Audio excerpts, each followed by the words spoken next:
Hello and thank you for joining us on the news at 7 on NTA International. I'm Lami Ali. Courage Ogeria is the sign language interpreter. Let's take a look at the headlines. President Bola Tinubu officially meets newly appointed service chiefs for the first time.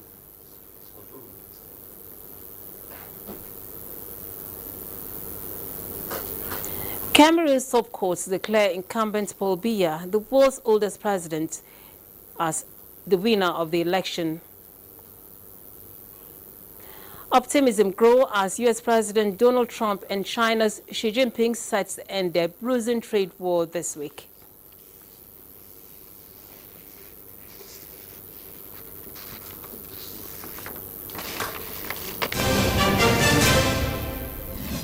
President Bola Tinubu has officially met with the newly appointed service chiefs for the first time. The Commander-in-Chief last Friday appointed the new chiefs to replace the General Christopher Musa-led service chiefs. General Olufemi Oluede, who replaces General Christopher Musa as the new Chief of Defense Staff, led the new service chiefs to the President's office this Monday afternoon. Other service chiefs who met with the President are the Chief of Army Staff, Major General Waidi Shuaibu, Chief of Air Staff, Air Vice Marshal Sandy Aneke, and Chief of Naval Staff, Rear Admiral I. Abbas, and the Chief of Defense Intelligence, Major General E.A. Udiendei, who retains his position. The meeting with the chiefs held as they await confirmation of their new positions. The President had earlier in a statement charged the newly appointed service chiefs to justify the confidence reposed in them to further enhance the professionalism, vigilance and comradeship that define the armed forces of Nigeria. Cameroon's top court has declared incumbent Paul Biya the world's oldest president, winner of the country's latest presidential election, and Malian government forced to close schools due to fuel crisis. Here is Francis Udojo with the details.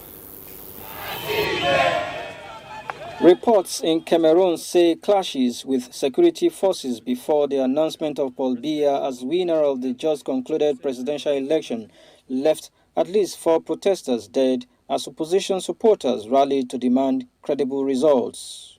The Constitutional Council said Paul Biya received 53.66% of votes, while former ally turned challenger Issa Chiroma Bakare got 35.19%. With Paul Biya now declared winner by the country's top court, Cameroonian opposition leader Issa Chiroma Bakare, who had earlier declared himself the winner of the 12 October elections, had told the media that he would not accept a stolen vote. Paul Biya, 92-year-old, has led the Central African nation since 1982. Meanwhile, Mali is now forced to close schools and universities nationwide due to a fuel scarcity caused by a blockade on fuel imports which jihadi militants imposed on the capital. Militants from the Al-Qaeda-backed Jamaat Nusrat al-Islam Muslimi group announced a ban on fuel imports from neighboring countries into Mali in early September, squeezing the landlocked country's fragile economy and leaving hundreds of fuel trucks stranded at the border. In Mali's capital, Bamako, endless queues have stretched in front of gas stations, and the fuel scarcity has affected the price of commodities and transportation. For a country that relies on fuel imports for domestic needs, the blockade is seen as a significant setback for Mali's junta. The junta defended its forceful takeover of power in 2020 as a necessary step to end decades of security crisis. Francis Udojo, NTA News. Optimism is growing that Donald Trump and China's Xi Jinping will end their bruising trade war in talks this week as the U.S. President touched down in Tokyo on the latest leg of an Asian tour. Here is Francis Udojo again with the details. U.S. President Donald Trump touched down in Tokyo on the latest leg of an Asian tour as both leaders are expected to end their trade war. Trump said to close U.S. ally Japan that he was hopeful of a deal when he sees Xi on Thursday this week, while also indicating he was willing to extend his trip in order to meet North Korean leader Kim Jong-un. The optimism boosted stock markets, with Japan's Nikkei surpassing 50,000 points for the first time, as dozens of people gathered at Haneda Airport to take photos. The presidential plane, also bearing Secretary of State Marco Rubio and Treasury Secretary Scott Bessent, landed. President Trump boarded a helicopter to take him into the bright lights of the Japanese metropolis in time for an evening audience with the emperor. A great man, Trump said afterwards. On Tuesday, Trump is expected to meet new conservative Prime Minister Sanai Takaichi and make a speech on the U.S. George Washington aircraft carrier docked at the U.S. naval base Yokosuka. Francis Udojo, NTA News. 12 volunteers who served in Liberia under the Nigeria Technical Aid Corps scheme have returned home as a debriefing exercise organized to receive them.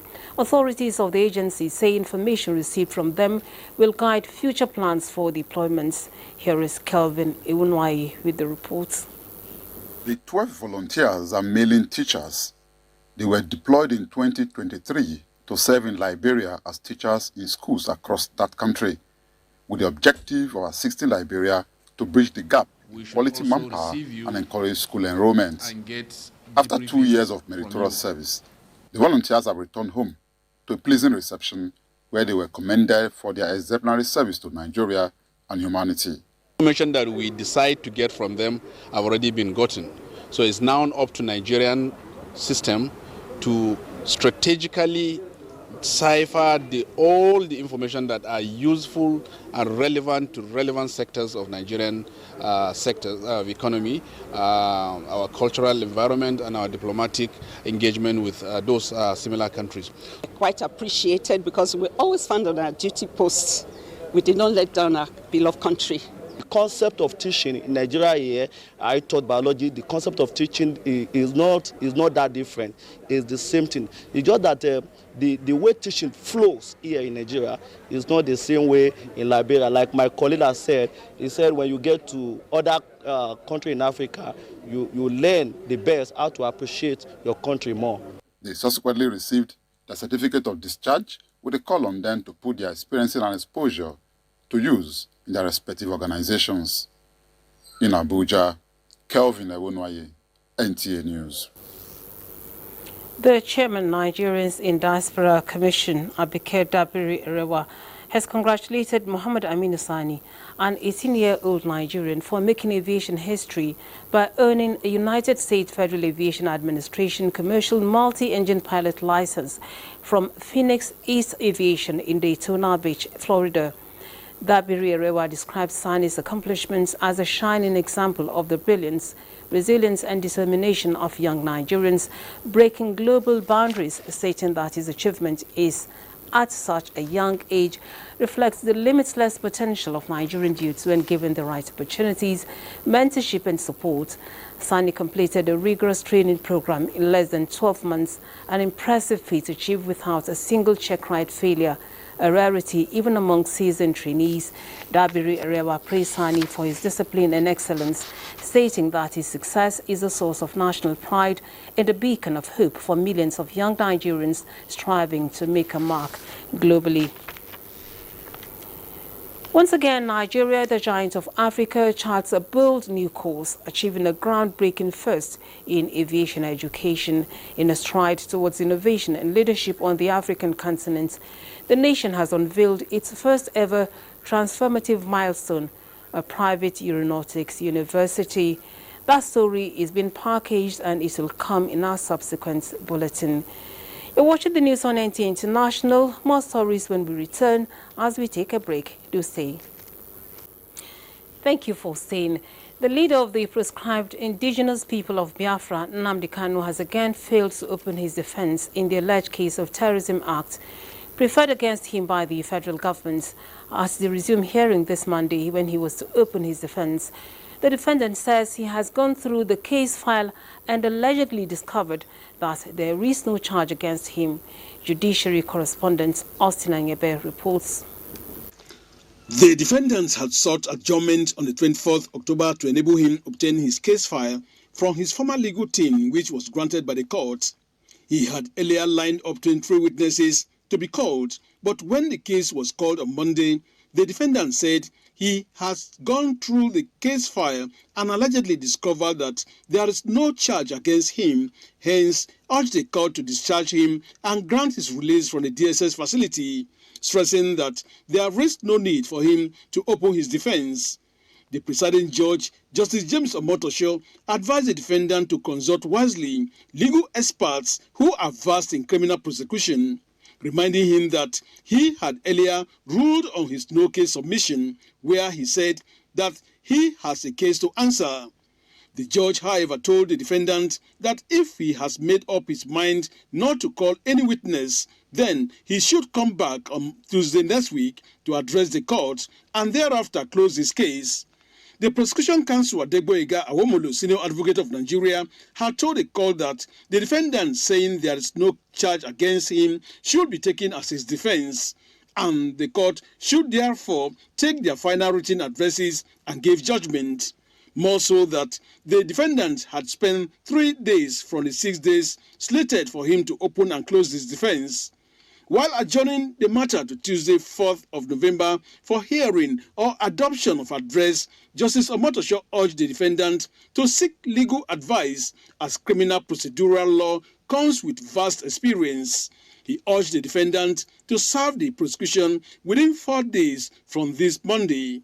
In Abuja, Austin Anyebe, NTA News. Where there is a will, there will always be a way is a popular phrase, and few people embody that truth like the Grand Qadi of the Sharia Court of Appeal, Kogi State, Justice Abdul Karim Arua. Through sheer will and unrelenting patience, he has climbed heights many only dream of. His latest academic feat, earning a doctorate degree, is not just a personal victory worth celebrating. It is a powerful message to everyone who dares to dream big. Johnson Omajali captures the moments of celebration as friends and admirers gathered in Lokoja to honor this remarkable milestone.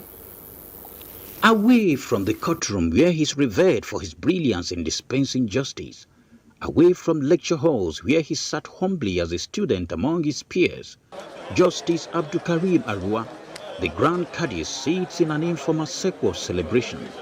Here, teachers, colleagues from the bench, academics and family fill the room, not to argue a case, but to honor a man who just conquered yet another academic summit. Despite an already distinguished career laden with years at the corridor of justice and an intimidating workload, today, he proudly holds a PhD in peace and conflict resolution from the Federal University, Lokoja.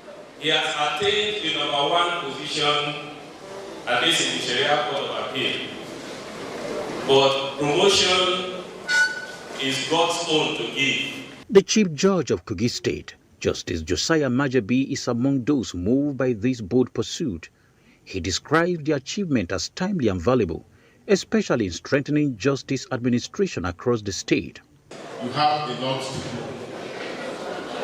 Principally that when you walk, there is peace.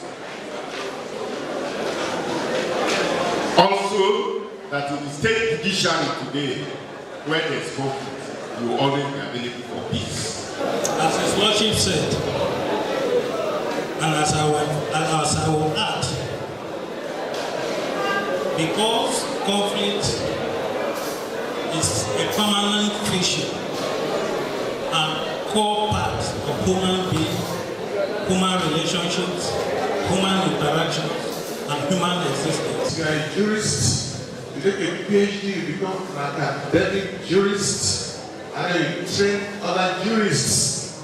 And today, we celebrate you. Goodwill messages poured in from the university, the Eje Ofofu, and representatives of the Council of Ulama, JNI, and Form 1. Indeed, where there is a will, there will always be a way. In Lokoja, Jonathan Omajali, NTA News. Now, the 2025 Accolade Africa Growth Summit and Awards has honored a media practitioner, Ambassador Alistair Shiode, and Benue State Governor Hyacinth Alia for their outstanding leadership qualities. The governor, who was also the keynote speaker at the summit held in London, United Kingdom, represented by his deputy Samuel Odi, reiterated the state government's unwavering commitment to service delivery.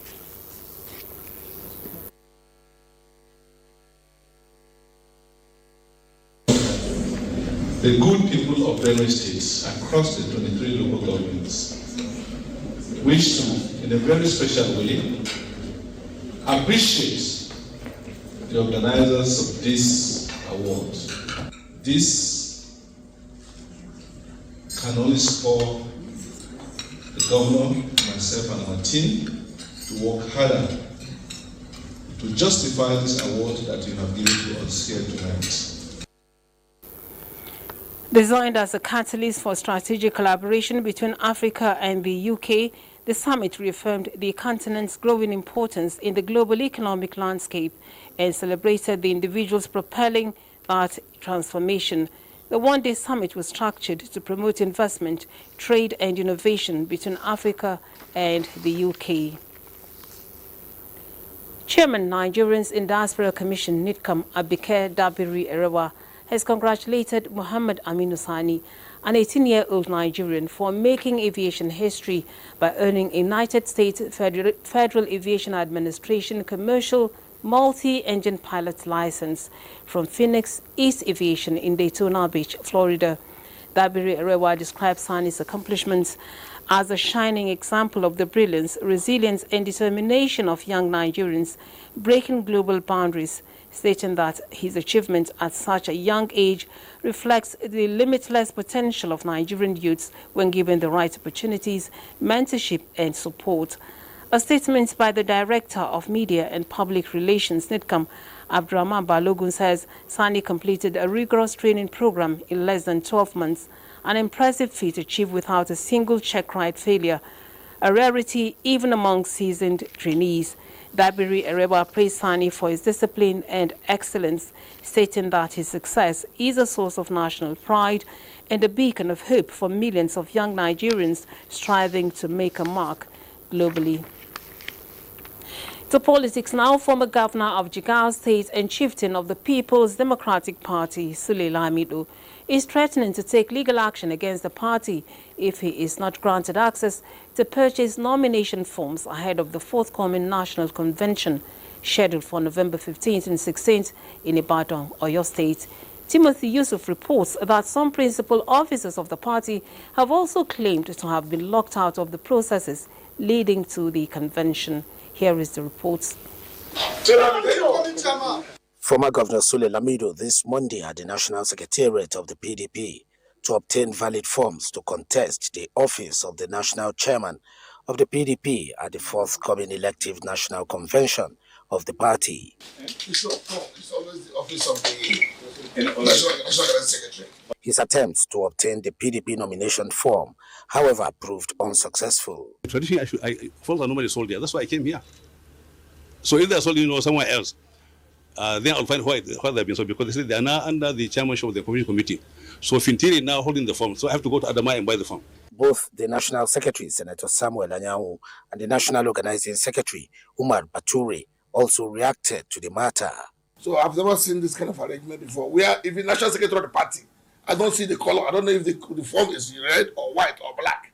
In another twist, representatives of Kabiru Tanimu Turaki, who emerged as a consensus candidate for the North after an exhaustive meeting, believe that former Governor Sule Lamido acted out of the stipulated period for purchase of nomination and expression of interest forms. What we are awaiting now is for the party to invite Kabiru Tanimu Turaki for screening.